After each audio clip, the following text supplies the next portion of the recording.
कथा भैया, कथा क्या है? कथा ठाकुर जी का साक्षात स्वरूप है। कलयुग में अगर आपको कथा मिल रही है ना सुनने को, अगर आपको भागवत जी मिल रही है, तो इसका मतलब सामने कोई किताब नहीं रखी है, ये साक्षात श्री हरि ही अक्षरों के रूप में आपके बीच में बैठे। ये भगवान की मूर्ति है। कैसी मूर्ति है? शब्दमयी मूर्ति। कोई लोहे से बनाता है, कोई पीतल से बनाता है, कोई लकड़ी से मूर्ति बनाता है। व्यास जी ने भगवान की शब्दों की मूर्ति बनाई। ये भगवान ही खड़े हैं सामने। अगर भागवत जी कान में जा रही है तो इसका मतलब कृष्ण ही भीतर जा रहा है। उनकी कथा जा रही मतलब ठाकुर जी भीतर जा रहे। ऐसा भाव रखना। गंगा हमारे तन को पवित्र करती है। ये कथा गंगा क्या करती है? किसको? और जोर से बोलो। ये कथा गंगा मन को पवित्र करती है, क्योंकि इस दुनिया में वह मन ही ऐसा है जिसका धुलने का आज तक कोई साबुन बाजार में नहीं मिलता। आपके करेरा में मिलता है कपड़ा धोने वाला साबुन, शरीर धोने वाला साबुन, तन धोने, पर कभी मन धोने वाला साबुन मिला बाजार में? है?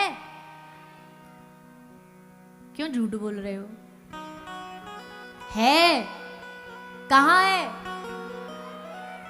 यहां है। ये भागवत क्या है? ये कथा क्या है? ये मन को धोने वाला साबुन है। ये मन को धोने वाला डिटर्जेंट है। धीरे धीरे धीरे हमारे मन को साफ करेगा। भागवत जी कथा हमारे मन को शुद्ध करेगी। क्यों? जब दुनिया में ब्रह्मांड में भगवान ने बना के भेजा था तो बड़ा शुद्ध मन था, पर धीरे धीरे जब कपड़ा पुराना होता जाता तो मैल चढ़ता जाता, उस पे मैला हो जाता है। तो मन भी जब भगवान ने दिया था बालकपन में तो कितना भोला भाला मन था। बालक कितना भोला होता, ना कोई उसमें चतुराई होती है, ना छल कपट होता है। तो साफ मन मिला, पर हमने फिर क्या किया? उसमें धीरे धीरे करके दाग लगाने शुरू किए। काम, क्रोध, लोभ, मोह, मद, मत्सर, ये सब दाग लग गए उसमें। अब मन मैला हो गया। भगवान के सामने कैसे जाओगे? मैली चादर ओढ़ के कैसे? द्वार तुम्हारे यहाँ।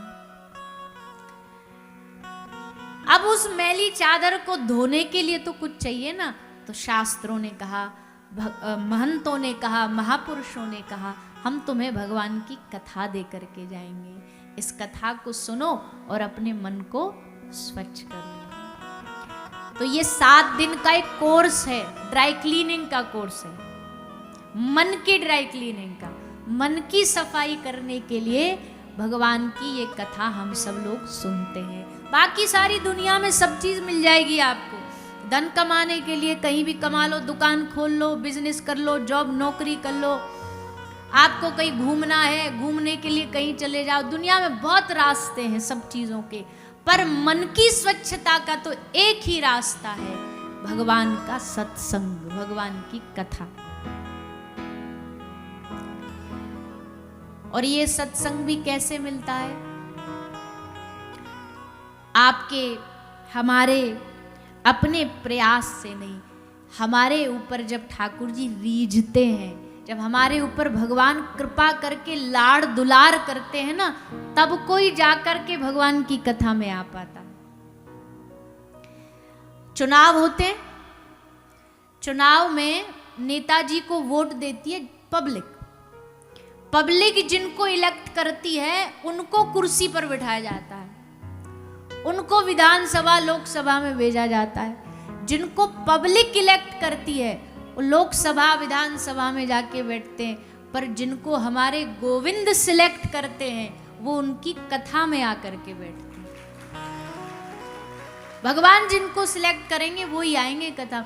आपके करेरा में इतनी जनता है क्या जितने आप बैठे हो? बोलिए ना। तो बाकी लोग क्यों नहीं आ पाए?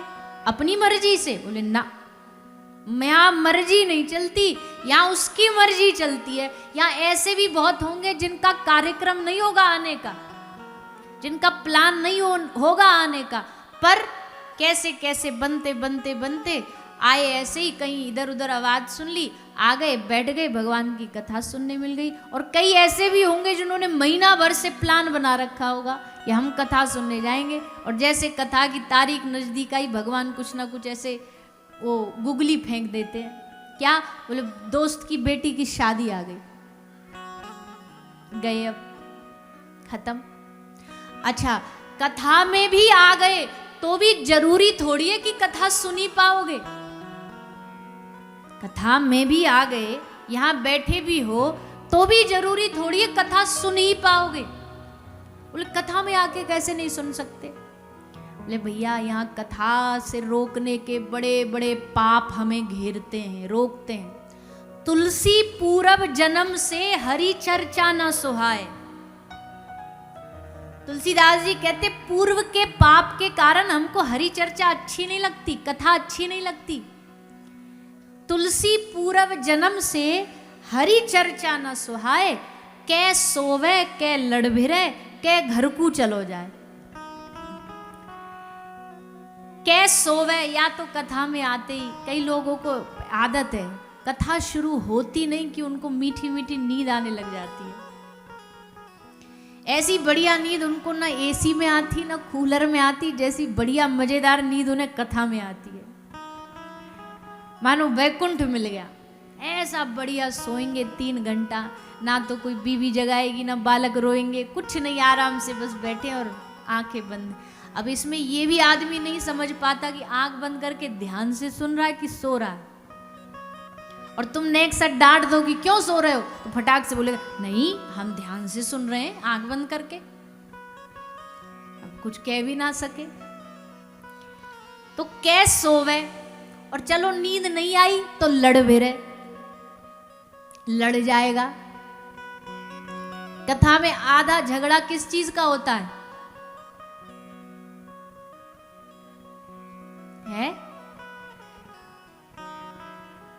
जगह का। आज पहले दिन जो जहां जिस जगह बैठ गया ना, 7 दिन ये प्लॉट उसका फिक्स हो जाता है। माँ जी, हमने देखा है, जीवन में इतनी कथाएं करी है, भगवत कृपा से ठाकुर जी करा रहे।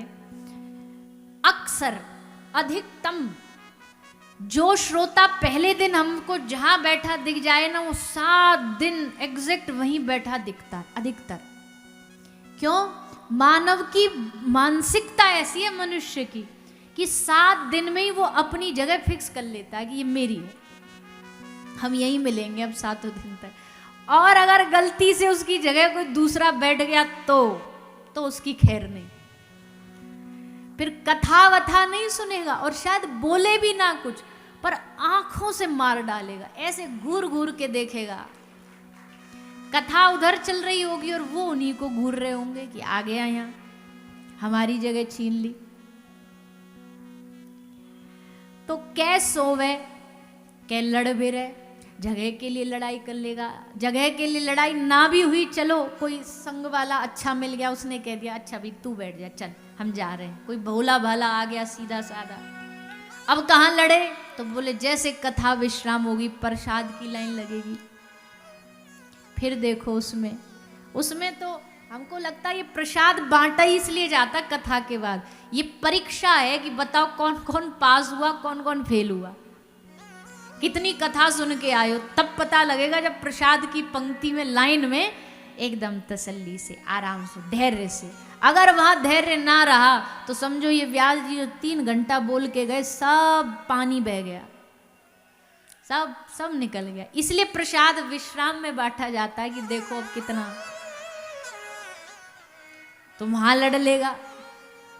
और अगर ये दोनों ही ना हुए, न नींद आई न लड़ाई हुई, तो वो तुलसी बाबा कहते तुलसी पूरब जन्म से हरि चर्चा न सुहाए, कै सोवे कै लड़ भिरे कै घर को चलो जाए। जब दोनों ही नहीं होंगे तो फिर उसको कथा लगने लगेगी बोर, बोलेगा अरे नहीं मजा नहीं आ रहा, व्यास जी बढ़िया नहीं आए इस बार, अच्छा नहीं सुना रहे, चलो घर चलो। वापस उठ करके घर चला जाएगा। क्यों? क्योंकि पूर्व जन्म के पाप, हमारे जो कर्म हैं वो हमें भगवत कथा से जुड़ने नहीं देते, सुनने नहीं देते। पर अगर इन सब बंधनों को पार करके आप यहाँ आ भी गए, बैठ भी गए और कथा सुन भी रहे हो, और सुनने के बाद वो अगर आचरण में भी उतर रही है, तो इससे बड़ी भगवान की कोई कृपा हो नहीं सकती। सबसे बड़ी कृपा है ये भगवान की कलयुग में।